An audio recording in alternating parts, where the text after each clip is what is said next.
must be able to get to this place in your life where you don't use the evidence of your senses, what your eyes tell you, what your ears tell you. You want to be able to be in a place where you are living from the end as if what you would like to manifest is already there. We hold ourselves back with self-limiting beliefs. We tell ourselves that we're limited in some way, when in reality, it's probably not true at all. We, to a great extent, behave, think, react because of some previous experience that we've had. And we feel that this thing that happens to us is reality. It is facts that we have to face and accept and cope with. See? It's always something other than you. You don't recognize it as an integral part of your own being. You are not just this irresponsible little mouse that's been chucked down into this world, but that you are really doing this work. You're running it. One of the great rules, by the way, one of the most important of all principles, is to challenge your self-limiting beliefs. You see, we are all plagued by self-limiting beliefs. Beliefs that we tell ourselves, things that we tell ourselves to hold ourselves back. We shoot ourselves in our own feet and then we admire our own marksmanship. So when you begin to look at your past, give an interpretation that empowers you. That's where I used to be. That's not where I am now. Ask one simple question. How extraordinary can I become? What am I capable of? What are my limits? How far can I push myself? But all by doing one simple thing. Pushing myself to get better every day. But from you are amazing. You hear me? You are amazing. And the day you recognize you're amazing, the day you understand how amazing you are, everything changes. And I need you to understand something. When you recognize who you are, when you realize how amazing you are, there's just certain things you're not going to do no more. Come out here with what you got. You don't have enough money? Don't worry about it. You got the dream. You got the idea. You don't have enough resources? Don't worry about it. You need some help? Don't worry about it. You get out here in the arena, someone will look at you and become inspired and say, hey, can I help you? But if you're sitting up on the bleachers, nobody's going to ask you anything. You've got to get into the flow of action. Nelson Mandela, in his talk, said, our great problem is not that we feel that we are powerless, but that deep down inside we feel that we are powerful beyond measure. It's an incredible thought. It's almost a scary thought, isn't it? But it's also true, because the powers that you have are extraordinary.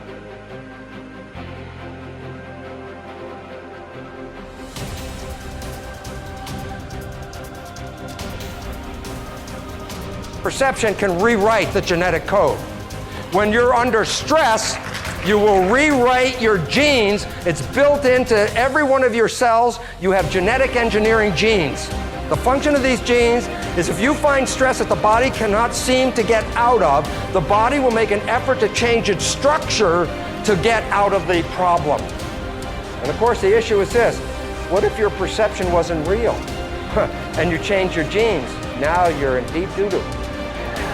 And we now find a very important fact. 95% of cancer has no genetic linkage. 95% of cancer is a response of the individual cells to their experiencing life.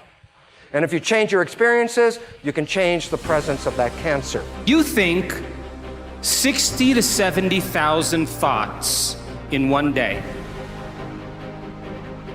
Out of those 60 to 70,000 thoughts that you think in one day, 90% of those thoughts are the same thoughts as the day before. So if you believe that your thoughts somehow are connected to your life, then the same thoughts always lead to the same choices. The same choices always lead to the same behaviors. The same behaviors create the same experiences, and the same experiences produce the same emotions.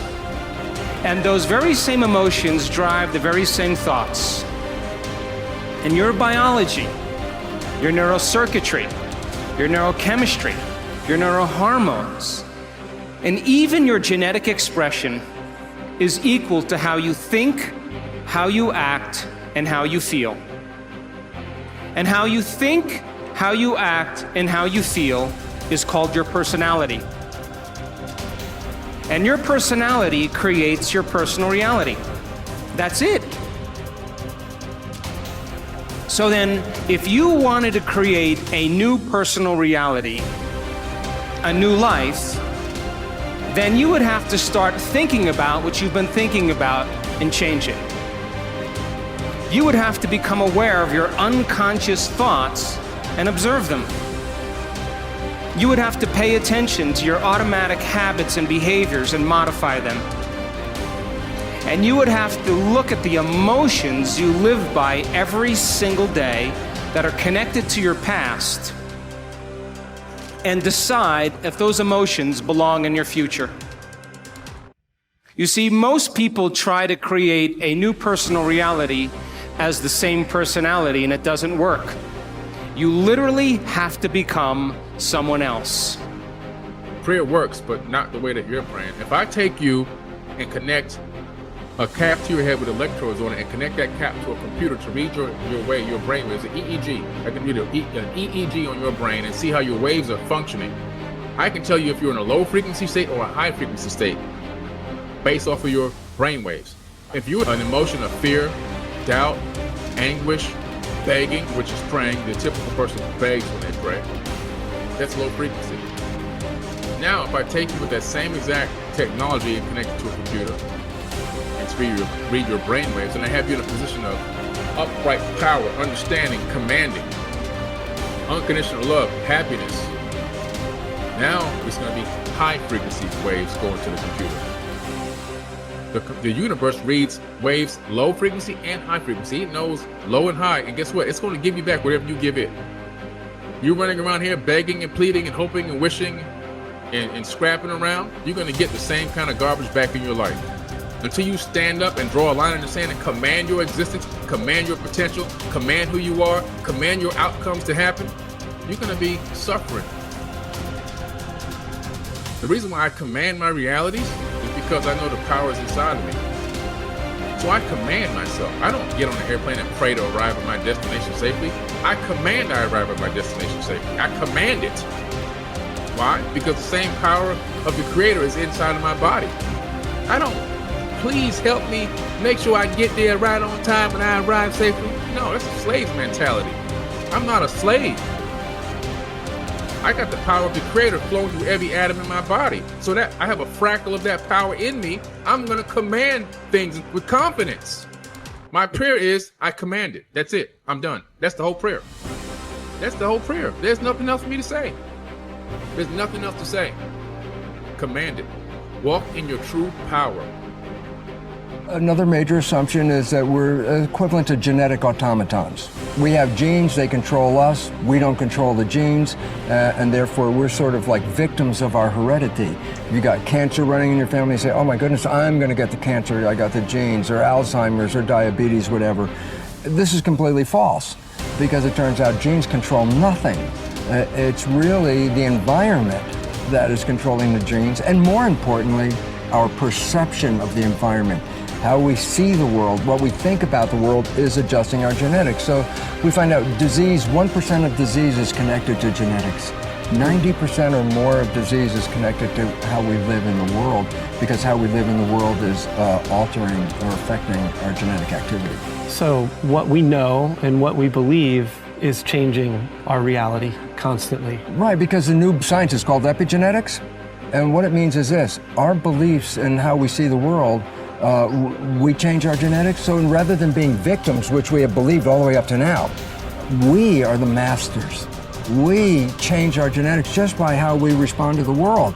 So we can change our responses, which means then we can change our genetics. So we're not victims. And one of the most personally exciting things that happened to my life was to recognize that I was not a victim of my genes or a victim of my society, that I actually am a creator of my life.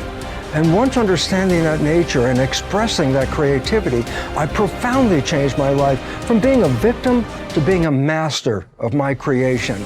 And today, I have such a wonderful life that it actually has no comparison to the first 40 years of my life where I lived under the programming that I received as a child. Today, I've created such a joyous, wonderful life that I look forward every day to waking up to have another day on this beautiful planet.